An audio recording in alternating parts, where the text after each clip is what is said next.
ఉండి నియోజకవర్గంలో చర్చలు కూల్చేస్తున్నారని ఆరోపిస్తోంది నేషనల్ క్రిస్టియన్ బోర్డ్. రఘురామకృష్ణరాజు తన వైఖరి మార్చుకోకపోతే దళిత క్రైస్తవులతో కలిసి ఇంటిని ముట్టడిస్తామని హెచ్చరిస్తోంది. ఏపీ డిప్యూటీ స్పీకర్ రఘురామకృష్ణంరాజుపై నేషనల్ క్రిస్టియన్ బోర్డు ఆగ్రహం వ్యక్తం చేసింది. భీమవరం ఉండి నియోజకవర్గంలో రఘురామకృష్ణంరాజు చర్చిలను మసీదులను ధ్వంసం చేయిస్తున్నారని ఆరోపించింది. రఘురామకృష్ణంరాజు ఏపీలో మత కల్లోలాలు సృష్టించడానికి ప్రయత్నిస్తున్నారని ఆగ్రహం వ్యక్తం చేసింది. రాష్ట్రంలో అసాంఘిక శక్తులను ప్రోత్సహిస్తూ దళితులు, దళిత క్రైస్తవులు, ముస్లింలపై దాడులు చేయిస్తున్నారని చెప్పింది. దళిత క్రైస్తవులు ఏర్పాటు చేసుకున్న చర్చిలను డిప్యూటీ స్పీకర్ స్వయంగా కూల్చివేయిస్తున్నారని, అడ్డుకున్న వారిపై పోలీసులతో దాడులు చేయిస్తున్నారని ఆరోపించింది క్రిస్టియన్ బోర్డు.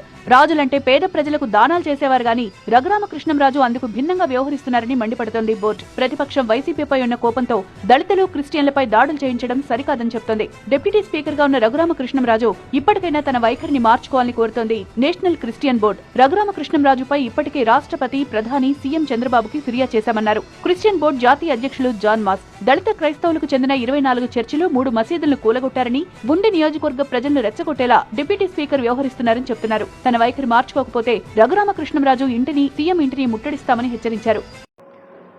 ఆంధ్రప్రదేశ్ ఉండి నియోజకవర్గం డిప్యూటీ స్పీకర్ రఘురామకృష్ణంరాజు గారు, ఆయన కూడా క్రైస్తవ కాలేజీల్లో, క్రైస్తవ స్కూళ్లలో చదువుకొని వచ్చాడు. ఇప్పుడు ఆకువీడు అనే ఒక ఊర్లో క్రైస్తవులు ఎక్కువగా ఉన్నారు. నాకు తెలిసి హిందువులు ఎవరు లేకపోయి ఉండాలి బహుశా. ఒకవేళ ఉన్నా కూడా 1% ఉండి ఉంటారు. అక్కడ కొంతమంది క్రైస్తవులు ఇక్కడ రామాలయం కట్టడానికి వీల్లేదు, ఎక్కువ మంది హిందువులు లేరు అని చెప్పారు. దానికి కొంచెం హైపర్గా మన డిప్యూటీ స్పీకర్ రఘురామకృష్ణరాజు గారు దాంట్లో కొంచెం ఓవర్ అయ్యారు. క్రైస్తవ్యంలో ఉన్న చర్చిలన్నిటికీ నోటీసులు పంపిస్తా ఉన్నారు, దానికి రిజిస్ట్రేషన్ ఉందా లేదా అని. అంటే మన వాళ్ళు ఇలా చేశారు కాబట్టి తన వాళ్ళు అలా చేస్తున్నారు. ఆయన ఎక్కడ చదివాడు, ఎలా చదివాడు ఆయనే మాట్లాడుతూ ఉన్నాడు. ఒకసారి అది వినండి, అది విన్న తర్వాత మనం మాట్లాడుకుందాం. నేను క్రిస్టియన్ స్కూల్స్లో చదువుకున్నా అండి. Majority of my education till my college. మతం అంటే ఒక నమ్మకం, మతం అంటే ఒక విశ్వాసం. కానీ ఇప్పుడు ఆ మతం ఒక వ్యాపారం అయిపోయింది, ఆ మతం ఒక రాజకీయం అయిపోయింది. ఆ మతం ఈరోజు ఫోన్పే, గూగుల్ పే అయిపోయింది. ఆ మతం ఈరోజు బ్రతుకు తెరువు అయిపోయింది. ఆ మతం ఈరోజు ఫౌండేషన్లు, ట్రస్ట్లు స్థాపించింది. శుద్ధమొద్దులాగా ఒళ్ళు బద్ధకంతో పని పాట చేతగాక ఎవడెవడైతే గాలికి తిరుగుతున్నాడో వాడు ఈరోజు మతంలో నాయకుడు అవుతున్నాడు, రాజకీయంలో నాయకుడు అవుతున్నాడు. ఫోన్పేలు, గూగుల్ పేలు, ట్రస్టులు పెట్టుకొని మతం పేరు మీద డబ్బులు లక్షల్లో, కోట్లలో సంపాదిస్తూ ఉన్నారు. రాజకీయ నాయకుడు మతం అడ్డం పెట్టుకోవడమే, మత ఉన్మాది రాజకీయాన్ని మతాన్ని అడ్డు పెట్టుకోవడమే. కులం, మతం, ప్రాంతం, భాష విభేదాలు లేనటువంటి భారత సాంప్రదాయం, భారత కట్టుబాట్లు, రాజ్యాంగం ఏం చెప్పిందో, లౌకిక విధానం ఏం చెప్పిందో, ప్రజాస్వామ్యంలో ఎలా బ్రతకాలో మర్చిపోయి మతాన్ని తమ బతుకు తెరువుగా ఎంచుకొని బ్రతకడం కోసం ఇతర మతాలను హింసిస్తున్నటువంటి ఘటనలు మనం ప్రతిరోజు చూస్తా ఉన్నాం. దానికి సంస్థలు, దానికి పుట్టినిల్లు బీజేపీ, దానికి సంస్థలు బీజేపీ, ఆర్ఎస్ఎస్, బజరంగ దళ్, విశ్వ హిందూ పరిషత్తు, ఈ సంస్థలు.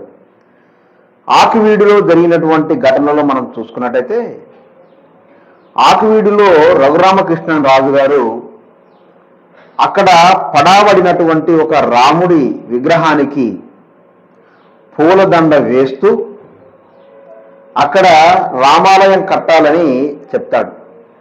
అయితే ఆ ఊర్లో హిందువులు తక్కువగా ఉండడం మూలాన ఇంకా రామాలయం దేనికి, ఇక్కడ రామాలయం కట్టొద్దు అని కొంతమంది క్రైస్తవులు ఆ రాముడిపై విగ్రహం పైన వేసినటువంటి పూలమాలను తీసివేయడం జరుగుతుంది.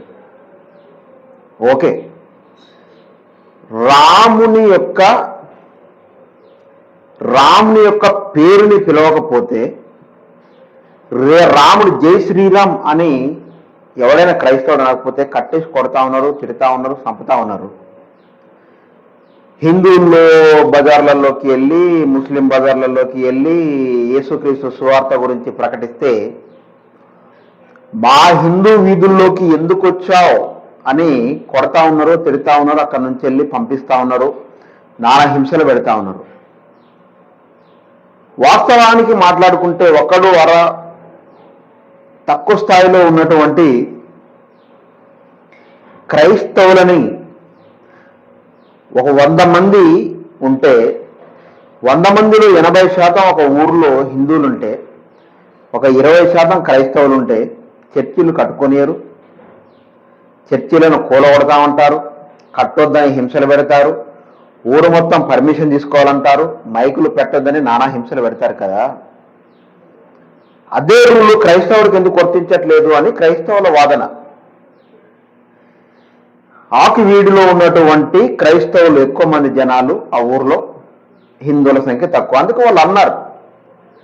దానికి మీ వాదన మీరు వినిపించి మీరు మాట్లాడాలి, కానీ క్రైస్తవ చర్చిలన్నీ కూలగొడతాం, క్రైస్తవ చర్చిలన్నీ పడగొడతాం, క్రైస్తవ చర్చిలన్నిటికీ నోటీసులు పంపిస్తాం, నువ్వు అలా చేస్తున్నావు కనుక మేము ఇలా చేస్తాం అని.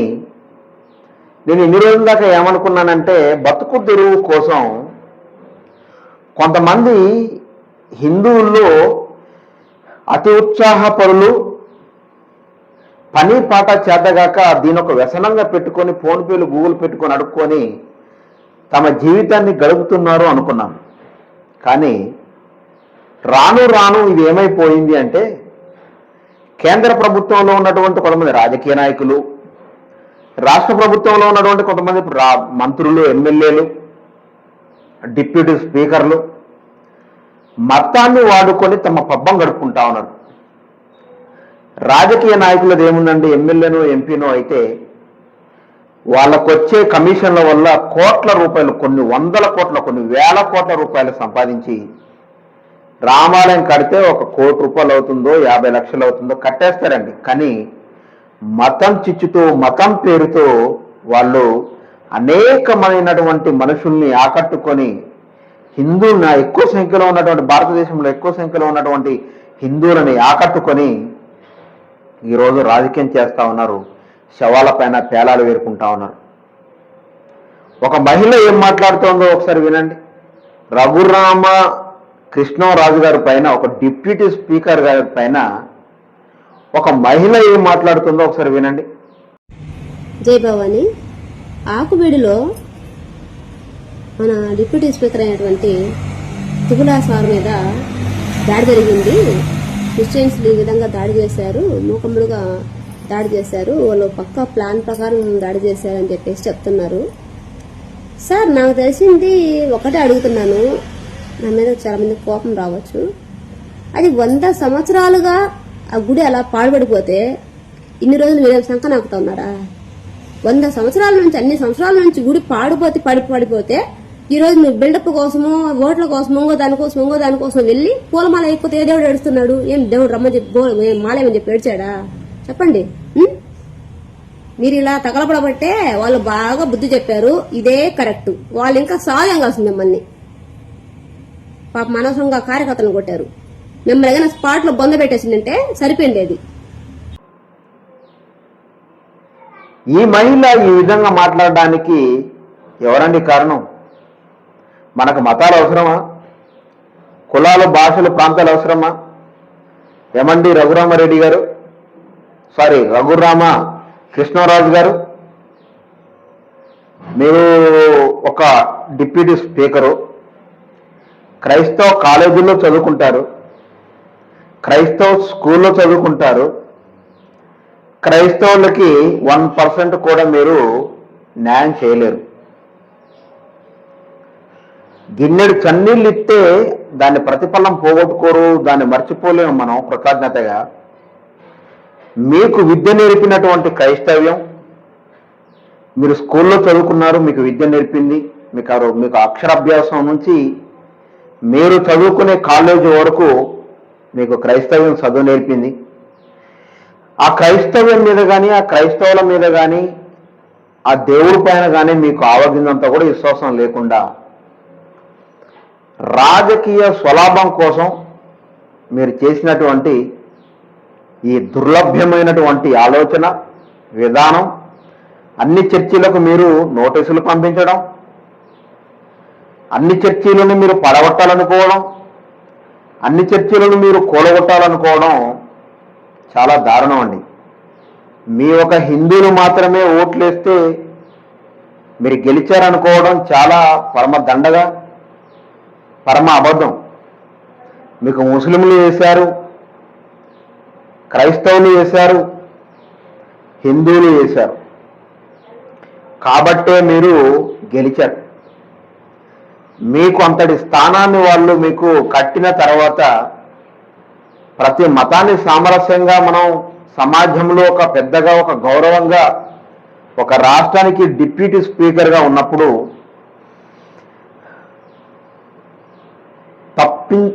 తానవ్వక తప్పించక తిరుగువాడు ధన్యుడు సుమతి అని ఒక పద్యం ఉంటుంది. నొప్పింపక తానవ్వక తప్పించక తిరుగువాడు ధన్యుడు సుమతి. ఇరుగువాడికి కానీ పొరుగువాడికి కానీ ఎటువంటి నొప్పి కానీ ఎటువంటి హాని కానీ జరగకుండా దాన్ని సమాన న్యాయం చేసి ప్రజలందరితోనూ శబాష్ అనిపించుకునే విధంగా మీరు ఉండాలి తప్ప, మీరు రాముని మెడలో దండ వేయనియలేదు కాబట్టి మీ చర్చిలను కూలగొడతాం, మీ చర్చిలని తగలబెడతాం, మీకు నోటీసులు పంపిస్తాం, మేము ఎట్లాగూ బీజేపీ వాడి చేతిలోనే ఉన్నాం కాబట్టి వాళ్ళకి ఒత్తాస పలుకుతాం అని మీరు ఆలోచిస్తే దానివల్ల మీరు ఒక 10 కోట్లు, ఒక 20 కోట్లు సంపాదిస్తారేమో కానీ కర్మ సిద్ధాంతం అని ఒకటి ఉంది మీకు మీ హైందవ్యంలో, అది మిమ్మల్ని వదిలిపెట్టదు. క్రైస్తవ సిద్ధాంతంలోనైతే పాపికి తప్పకుండా నరకం ఉంటుంది, క్రైస్తవులను ఎవడు హింసించినా తప్పకుండా నరకం ఉంటుంది అని బైబిల్ చెప్తోంది. నరకం తథ్యం. మీరు క్రైస్తవ పిల్లల్ని హింసిస్తే సాక్షాత్తు ఆ భగవంతుడిని హింసించినట్టే. పెద్దగాను మీ గౌరవాన్ని మీరు పోగొట్టుకోకుండా దాన్ని దక్కించుకోవడం కోసం మీరు ఇరువైపులా న్యాయం చేస్తూ, ఎవరు ఎక్కువ మాట్లాడినా వారిని అణిచివేస్తూ, భారతదేశంలో లౌకిక విధానం ప్రకారం ఒక్కడున్నా ఇద్దరున్నా వారి మందిరాన్ని వాళ్ళు కట్టుకుంటారమ్మా అని మీరు చెప్పాలి తప్ప చర్చిలను కూరగొడతాం, తగలబెడతాం, పడగొడతాం, మేము నోటీసులు పంపిస్తాం, క్రైస్తవులంటే భారతదేశంలో మీరు తక్కువ సంఖ్యలో ఉన్నారు, మేము ఎక్కువ సంఖ్యలో ఉన్నామనే ఒక దుర్లభ్యమైనటువంటి ఆలోచన మీరు చేస్తే అది తారస్థాయికి చేరి అది రేపొద్దున మీకు శాపంగా మారొచ్చేమో. దయచేసి అర్థం చేసుకోండి. మీకు ఒక సహోదరుడిగా నేను తెలియజేస్తున్నాను. మీ హావభావాలు, మీ తీరు, మీ మాట తీరు చూస్తే చాలా మంచి వ్యక్తిలా కనిపిస్తున్నారు, కానీ మీ పనులు చూస్తే చాలా బాధాకరంగాను చాలా అభ్యంతరకరంగాను ఉన్నాయి. దయచేసి భారతదేశంలో ఉన్నటువంటి ముస్లింలని, క్రైస్తవులని, హిందువులని ఏకం చేయండి, కానీ మతాల మధ్య చిచ్చులు పెట్టి పబ్బం గడుపుకొని లక్షలు సంపాదించుకోవడం కోసం, లక్షల కోట్లు సంపాదించుకోవడం కోసం, వేల కోట్లు సంపాదించుకోవడం కోసం మనం ప్రయత్నం చేయదు. దాని ద్వారా పైసల వచ్చుబడి కంటే దేవుడు ఇచ్చే శాపం మరింత తీవ్రంగా ఉంటుంది, దాని పరిణామం చాలా దారుణంగా ఉంటుంది. దాన్ని మీరు అర్థం చేసుకోవాలి. వయసులో పెద్దవారు, పదవిలో పెద్దవారు, హోదాలో పెద్దవారు, ఆర్థికంగా చాలా పెద్దవారు, చాలా గౌరవనీయులైనటువంటి ఆంధ్రప్రదేశ్ డిప్యూటీ స్పీకర్ రఘురామకృష్ణరాజు గారికి ఆదర్ల రవి తరపున ఇదే నా విన్నపం. రఘురామకృష్ణరాజు గారు, మీకు తెలియంది కాదు, నేను చెప్పాల్సిన అవసరం లేదు.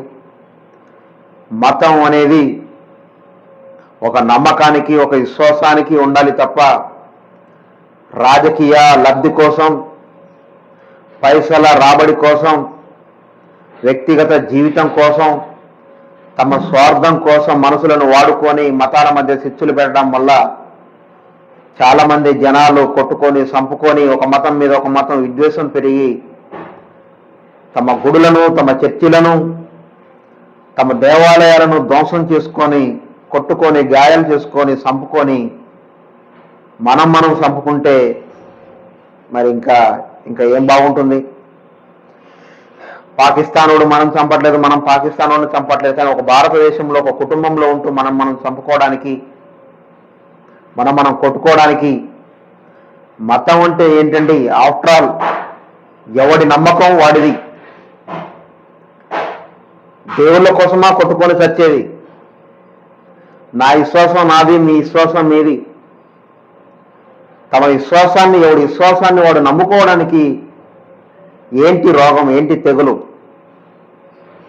దయచేసి అర్థం చేసుకోవాలి. మీలాంటి పెద్దవాళ్ళు, మాలాంటి చిన్నవాళ్ళు ఉడుకు రక్తంతో పోట్లాడితే యుద్ధానికి సిద్ధమైతే మీరు ఆపాలి. ఈరోజు క్రైస్తవ్యంలో కట్టేసి కొడతా ఉన్నారు, క్రైస్తవులను చంపుతా ఉన్నారు, క్రైస్తవ చర్చిలను పడగొడతా ఉన్నారు, పాస్టర్ల యొక్క భార్యల్ని బట్టలో తీసి నడి రోడ్డు మీద ఊరేగింపులు చేస్తా ఉన్నారు. అటువంటి పరిస్థితులలో క్రైస్తవ్యం నాశనం అయిపోతా ఉంది. ఆ సందర్భంలో ఏ మంత్రి కానీ, ఏ ఎమ్మెల్యే కానీ, ఏ ఎంపీ కానీ, ఏ ఎమ్మెల్సీ కానీ, ఏ సర్పంచ్ కానీ, ఏ వార్డు మెంబర్ కానీ, ఏ ముఖ్యమంత్రి కానీ, ఏ ఉప ముఖ్యమంత్రి కానీ వచ్చి క్రైస్తవ్యం గురించి మాట్లాడిన వాళ్ళు ఎవరూ లేరండి.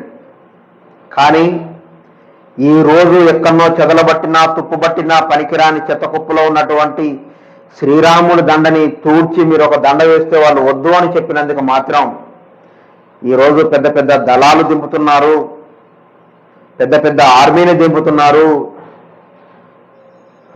హనుమాన్ దళ్ళని, బజరంగ్ దళ్ళని, విశ్వ హిందూ పరిషత్ అని, ఆర్ఎస్ఎస్ అని, బీజేపీ వాళ్ళని, తెలుగుదేశం నాయకులని, డిప్యూటీ స్పీకర్లని, ఎమ్మెల్యేలని, మతోన్మాదులని అందరూ బయలుదేరుతా ఉన్నారు కంకణం కట్టుకొని. మరి ఒక క్రైస్తవ మహిళ, భారతదేశంలో సౌటు మహిళని భారతదేశంలో ఉన్నటువంటి భారత మాతగా చూసేటువంటి ఒక భారతదేశం ఈరోజు ఒక క్రైస్తవ మహిళని నడి రోడ్డు మీద బట్టలు లేకుండా ఊరేగింపు చేసినప్పుడు ఏ ఎమ్మెల్యే కానీ, ఏ ఎంపీ కానీ, ఏ సీఎం కానీ, ఏ సంస్థలు కానీ వచ్చి మాట్లాడలేదు ఎందుకు? క్రైస్తవులంటే మీకు అంత చిన్న చూపా? భారతదేశానికి ఒక దేవుడు, కులానికి ఒక దేవుడు, మతానికి ఒక దేవుడు, ప్రాంతానికి ఒక దేవుడు ఉండడండి. ప్రపంచాన్ని మొత్తం సృష్టించింది ఒకే ఒక దేవుడు అని మాకు తెలుసు, అందరికీ తెలుసు. కానీ మీ విశ్వాసాన్ని మేము గౌరవించాలి కాబట్టి మేము గౌరవిస్తున్నాం. మీరు క్రైస్తవ చర్చిల్లో, స్కూళ్ళలో చదువుకున్నారు, క్రైస్తవ కాలేజీల్లో చదువుకున్నారు. మీకే ఆవగిందంత ప్రేమ, జాలి, దయ లేకుంటే ఈ కరడు కట్టిన హిందువులు, మతోన్మాదులు ఫోన్పే, గూగుల్ పే దాచి బతుకు తెరువు కోసం వచ్చిన కొత్త సంకర జాతి వాళ్ళు మరి ఎలా తయారవుతారో తెలుసు కదా. కాబట్టి ఆంధ్రప్రదేశ్లోను, తెలంగాణలోను, ఇతర రాష్ట్రాలలోనూ ఉన్నటువంటి రాజకీయ నాయకులు మీరు కూడా మత ఉన్మాదుల్లాగా తయారవుతున్నారు. కాబట్టి మీకు ఒక విషయం చెప్తాను. మీ స్వలాభం కోసం, మీ స్వార్థం కోసం మీరు మతాన్ని వాడుకొని చిచ్చులు పెట్టేది ఉంటే ఏదో ఒక రోజు ప్రతి మనిషి చావాల్సిందే. కర్మఫలం అనేది ఎవడిని వదిలిపెట్టదు. మీ లెక్కల ప్రకారం, మా లెక్కల ప్రకారం పరలోకం, నరకం ఉంది. ప్రతి వాడి పాపమునికి జీతం ఉంది, అదే మరణం. శాశ్వత మరణం కూడా నరకంలో యుగ యుగాలు తరతరాలు తగలబడాలని ఉంది. మీ మతంలోనూ ఉంది, మా మతంలోనూ ఉంది.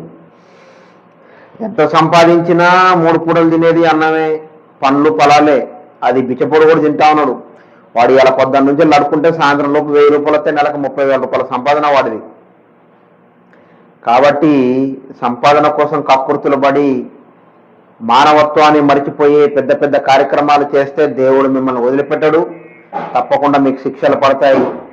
మీరే రాజకీయ నాయకులంతా ముందుండి పోలీసులకు కూడా చెప్తున్నాను, దేవుడున్నాడు, జాగ్రత్త. పాపం ఊరికే పోదు, కర్మ ఫలితం మిమ్మల్ని వదిలిపెట్టదు. యేసుక్రీస్తు ప్రకారంగా చెప్పాలంటే నరకంలో మీరు యుగయుగాలు తరతరాలు తగలబడాలి. లాయర్లకి, జడ్జిలకి, పీపీలకి అందరికీ చెప్తున్నాను, అర్థమవుతుందా? జైల్లో అక్రమంగా అన్యాయంగా క్రైస్తవుల్ని హింసించే జైలు అధికారులు, వాచ్మెన్ కాన్నుంచి వెళ్ళి చివర పైనున్న టాప్ అధికారి వరకు చెప్తున్నాను, కర్మ ఫలితం ఊరికే పోదు. మీ లెక్కల ప్రకారం, నా లెక్కల ప్రకారం పరలోకం నరకం ఉంది, హింసలు పడతారు. యుగయుగాలు తరతరాలు ప్రతి మనిషిని సమానంగా చూడండి. మనిషిని మనిషిగా మీరు చూసినప్పుడే దేవుణ్ణి నిజంగా కొలిచిన వ్యక్తిని అవుతారు తప్ప సాక్షాత్తు దేవుడు ఇక్కడ ఎవడు లేడు. ఒక మనిషిని ప్రేమతో చూడండి, అప్పుడు మీరు దేవుణ్ణి పూజించినట్టు, గౌరవించినట్టు, ఆరాధించినట్టు అవుతుంది తప్ప బొమ్మకు దండేసినంత మాత్రాన, అది తీపిచ్చినంత మాత్రాన మనకు ఒరిగేది ఏమీ లేదు. ఒక సగటు మనిషిని మీరు మనిషిగా గౌరవించిన రోజు మీరు దేవుడికి కోటి పూజలు చేసిన ఫలితం దక్కుతుంది అని తెలియజేస్తూ నేను మీ ఆదర్ల రవి. అందరికీ నమస్కారం. Praise the lord.